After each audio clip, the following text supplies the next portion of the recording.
हम सबसे पहले तो बात करते हैं कि अब जो 9 मैचेस बाकी रह गए, 25 मैच हो गए हैं। सूरत हाल बड़ी दिलचस्प है।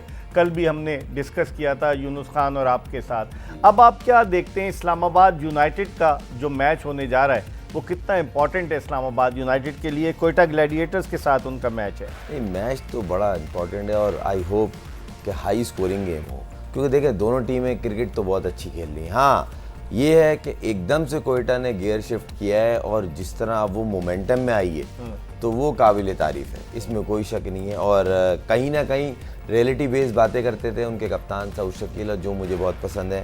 देखिए, हकीकत पसंद बंदा होना चाहिए। और टॉस पे आके क्लियर कहता था हम एक कॉम्बिनेशन ढूंढ रहे हैं, और कहीं ना कहीं मुझे लग रहा है वो उनका कॉम्बिनेशन सेट होता जा रहा है और जिसकी वजह से उनकी क्रिकेट बेहतर हो रही है। सही। फिर इस्लामाबाद यूनाइटेड की बात कर लें कि शुरू के 5 मैच जिस तरह उन्होंने क्रिकेट खेली बेहतरीन, फिर सडन बहुत ज्यादा चेंजिंग्स, 6 चेंज, 1 2 3 4 भी चल जाते हैं। ज्यादा ओवर कॉन्फिडेंट नहीं हो गए थे। मुझे ऐसा लगा, मुझे बिल्कुल सही आप कह रहे हैं, मुझे ऐसा लगा, हो सकता है मैं गलत हूँ, मगर मुझे ऐसा लगा थोड़ा ज़्यादा ओवर कॉन्फिडेंस होगा। 6 एक मैच में चेंज करना, फिर अगले मैच में फिर 5 चेंज करना, उसके बाद 3 ड्रॉट आप मैच हार गए। तो कहीं ना कहीं अब ये मैच उनके लिए बड़ा इंपॉर्टेंट है। सही। और कोयटा क्वालिफाई तो कर गई है, मगर वो फर्स्ट 2 जो होती है ना पोजीशन के लिए वो खेल रही है, क्योंकि वो अब एक मैच भी खेलती है तो वो 13 पॉइंट पे आ जाएगी, और अगर वो दोनों जीतती है तो वो 15 पे आ जाएगी। तो क्यों, जिस तरह की टीम खेली है वो इस्लामाबाद वाली गलती नहीं करेंगे। लेकिन आप खुर्रम, कता कलामी होती, आप नहीं समझते कि अब कंडीशंस डिफरेंट होगी। उन्होंने कोयटा ग्लैडिएटर्स ने लाहौर में 3 मैच खेले, अब रावलपिंडी में वो मैच खेल रहे हैं, और रावलपिंडी होम ग्राउंड है इस्लामाबाद यूनाइटेड का। रावलपिंडी की जो पिच है उसके बारे में कहा जाता है कि बैट्समैनों के लिए वो साजगार साबित होती है, तो कंडीशंस डिफरेंट होंगी। तो आप समझते हैं कि इस कंडीशन के मुताबिक कोयटा को अपने आप को ढालने में मुश्किल हो सकती? कोयटा का भाई तो बैटिंग पावर हाउस बहुत तगड़ा है। हाँ। अगर आप इस्लामाबाद को रेट कर रहे हैं, उनका अपना होम ग्राउंड है, इवन होम क्राउड भी होगा, सपोर्ट करनी चाहिए। मगर एक बात है, जिस तरह का कोयटा का बैटिंग लाइनअप है, ठीक ठाक तगड़े प्लेयर हैं, क्योंकि आप हसन नवाज जैसा मिडिल ऑर्डर में आ रहा है। इससे अंदाजा लगा लें, फ़हीम अशरफ, वसीम जूनियर, मतलब नीचे तक बैटिंग आ रही है उनकी, और जो अब एक मोमेंटम सेट हो रहा है। देखिए, मेन चीज़ होती है इंपॉर्टेंट मैच से पहले किसी भी टीम का मोमेंटम। तो अभी रियलिस्टिक बात यह है कि कोयटा का मोमेंटम बहुत अच्छा है, टीम अच्छी है इस्लामाबाद, मगर 3 मैच हारने का एक प्रेशर है, और ये 2 गेम में से एक गेम लाजमी जीतना है।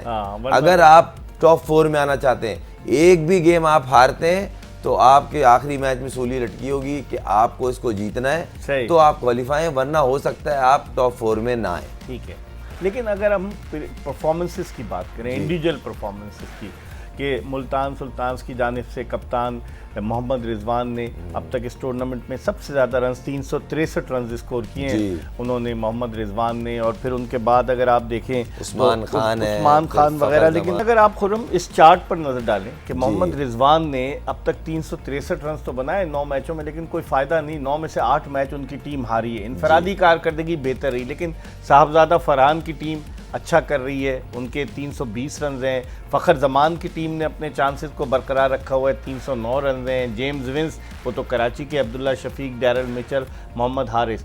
आप इस चार्ट को देखते हुए क्या समझते हैं, साहबजादा फरहान के लिए मौका है कि वो इस टूर्नामेंट के बेहतरीन बैट्समैन बन सकते? बिल्कुल, बड़ी अपॉर्चुनिटी है। एक तो इनकी टीम आगे जा रही है, फिर 2 मैच है, रिजवान के पास सिर्फ 1 मैच बचे, और जिस तरह की फॉर्म में वो रिजवान से ज़्यादा अच्छी फॉर्म में, रिजवान की मैं डिसरिस्पेक्ट नहीं कर रहा, मगर जिस तरह की क्रिकेट साहबजादा फरहान खेल रहा है, उससे बॉलर कहीं ना कहीं थोड़ा सा कोशिश करते हैं अवॉइड करने की, कि इसको ऐसे रेंज में बॉल करनी है कि जहाँ पे बड़ी हिट ना लगे, क्योंकि वो अच्छी बॉल को भी हिट मार रहा है। अनफॉर्चुनेट 3 तो वो 40 में आउट हुए, 35 प्लस 40 बिटवीन आउट हो, 3 इनिंग है जिनको वो 70-80 में कन्वर्ट कर सकते थे।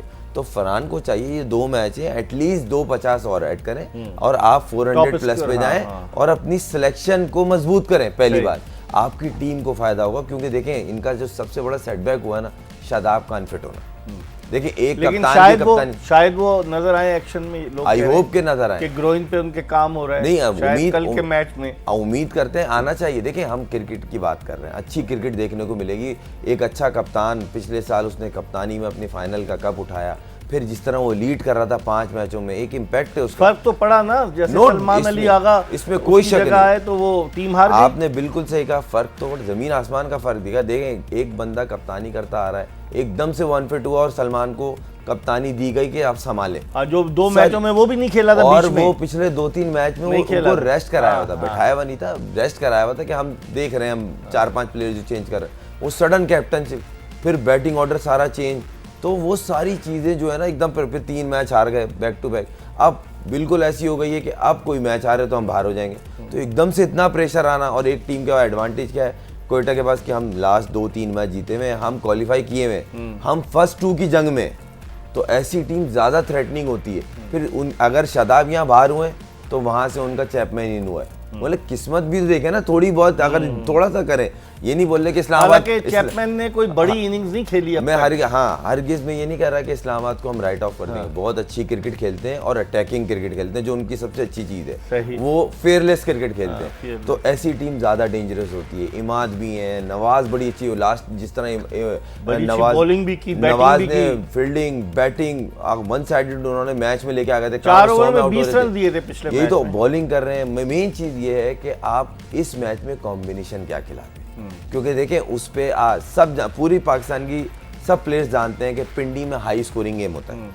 टॉस बहुत वाइटल होगा, नंबर 1। नंबर 2, इस्लामाबाद प्लेइंग 11 क्या खिलाती है। क्या वो इमाद नवाज दोनों खेलेंगे या एक खेलेगा, क्योंकि नवाज ने जो लास्ट मैच की परफॉर्मेंस है, और मेन जो चीज़ है उनका मैच जिससे उन्हीं के अगेंस्ट की थी, कोयटा के अगेंस्ट, तो ये बड़ी चीज़ें मैटर करती हैं इंपॉर्टेंट मैच में। कि नवाज ने कोयटा के खिलाफ 48 किए थे, बॉलिंग में 20 रन दिए थे, 2 कैच पकड़े थे, बड़ा लग के खेल रहा था। इंटेंट क्या है, प्लेयर क्या चाह रहा है करना, और ऐसा प्लेयर टीम ढूंढती है।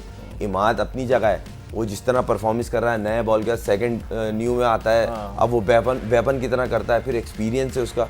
तो अब मुझे ऐसा लगता है कि अब ये देखना है कि प्लेइंग 11 में ये दोनों खेलते हैं या एक खेलता है। अच्छा, अगर हम स्पिनर्स की तो हमने बात की, लेकिन अगर हम टॉप विकेट टेकर्स की बात करें इस टूर्नामेंट के, तो आप देखें कि फास्ट बॉलर्स ने डोमिनेट किया है। खुर्रम, क्या वजह आप क्या समझते हैं कि स्पिनर्स जो हैं वो इतने सक्सेसफुल? पिछली दफा उसामा मीर जो थे टॉप विकेट टेकर थे, लेकिन अब की फास्ट बॉलर्स ने डोमिनेट किया। अगर आप देखें 15 विकेटें जेसन होल्डर की, 15 विकेटें अब्बास आफरीदी की, फिर 14 हसन अली की, फिर फहीम अशरफ, अबरार वाहिद स्पिनर है इसमें। एक वाहिद बिल्कुल सही कह रहे हैं, अबरार हैं, और अबरार भी यूनिक है इसलिए।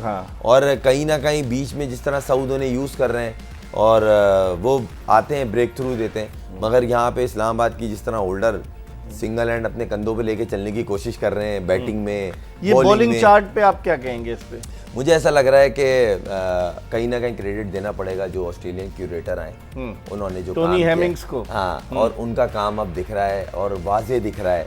पिचों के ऊपर जो उन्होंने काम किया है, 3-4 महीने लगाए उन्होंने, तो अब वो रिजल्ट या उनका शेडो दिखना शुरू हुआ है। तो फास्ट बॉलिंग पिच, अच्छे बाउंस के साथ, इवन बाउंस के साथ आ रहे हैं, जिसमें थोड़े बैट्समैन स्ट्रगल करते हुए लगे। जैसे यूनुस भाई ने भी जिक्र किया था, अब जो बैट्समैन स्मार्ट हैं, जो मैनेज कर रहे हैं, वो अच्छा रन, जैसे साइम अयूब ने आखिरी मैच में एग्जैक्टली। तो ये इस पर हम मजीद बात करेंगे, लेकिन इस वक्त हम जोश जगादे में एक ब्रेक ले रहे हैं, ये बताते हुए कि Clear Men and Surf Excel presents Josh Jagaade, powered by Telenor 4G and Hero detergents. Khurram Manzoor Pakistan के टेस्ट ओपनर हमारे साथ मौजूद हैं। ब्रेक के बाद दोबारा इनके साथ आपकी खिदमत में हाजिर।